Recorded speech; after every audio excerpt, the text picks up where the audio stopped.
this lesson I'm going to be teaching you how to incorporate chromatic scales with diatonic melodies, how you use a chromatic scale and blend that into a melody so that you can use chromatic scales with melodies or riffs or whatever. And let's get started.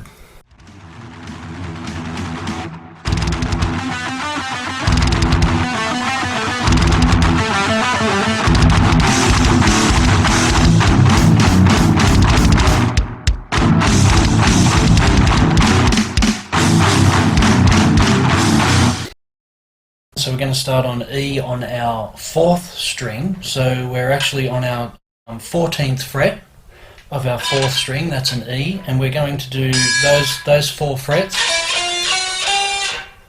1 finger per fret, and then we're going to move back a fret, then we're going to stay there, and there we have 1, 2, 3, 4, 5, 6, 7, 8, 9, 10, 11, 12. There we have the E chromatic scale,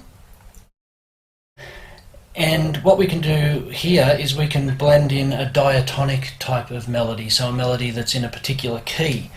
You know, it could be any melody, it could be a melody that you choose, or it could be some known melody, so it could be any melody.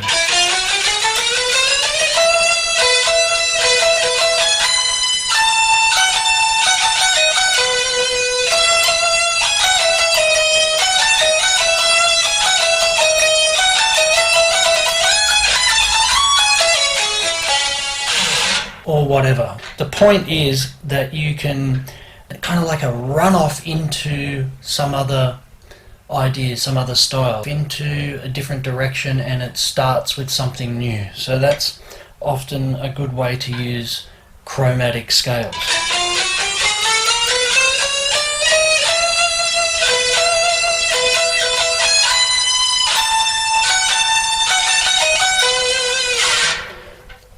So that was just in E major, so that was E chromatic, the whole chromatic scale, the 12 notes. And then using that E, that last note that I played, to start whatever melody is in E. And I just chose a melody that was in E major. So you can do that type of thing with any type of melody. You can, you know, if you're playing in C major, you could start with C, and then whatever melody you know of, whatever melody it happens to be, or whatever little lick or solo, it sounds good because the chromatic scale is interesting. Most people, when they all of a sudden hear a chromatic scale in something, they're like, "Oh, what happened there? That was interesting." And then, you know, it might not last for long, and then something else takes over, and a melody, a lick, a pentatonic scale, a blues scale, an arpeggio, chromatic into just a diatonic sort of melody that stays in the one key, like I just did a minute ago with the little melody that was in E major.